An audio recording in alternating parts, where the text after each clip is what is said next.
Question, and an important question. And I'd like to first remind us that the concept gender was produced in history. If we look back at the 70s, the notion of gender had not received the kind of currency that it has today. As a matter of fact, when I wrote my first book, it wasn't gender, race, and class. It was women, race, and class. We began to use gender largely to refer to the distinction between, quote, men and, quote, women. The assumption was that there are two genders. And then we began to broaden our notion of gender, recognizing that this binary structure of gender is very much a patriarchal notion. And so we had to ask ourselves, what about those who do not identify as either women or men? And then people began to say there were 3 genders. And then 4 genders. And then 5 or 6. And transgender, right? Or gender non-conforming. And I think what is exciting about this development, this is why I emphasize the historicity of these concepts.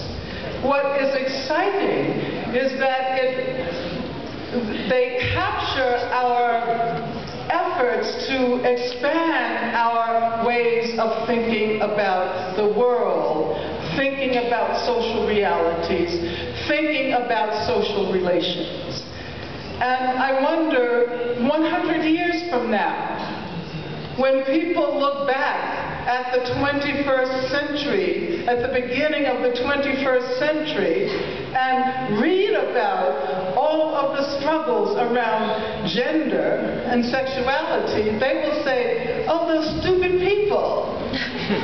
They did not understand. They didn't understand that gender is a very complicated concept and cannot be understood by simply looking at 2 genders.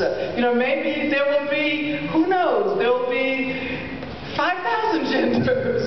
Or we'll recognize that you can't use our numerical system to even grasp the meaning of gender. And so the relationship between gender and sexuality.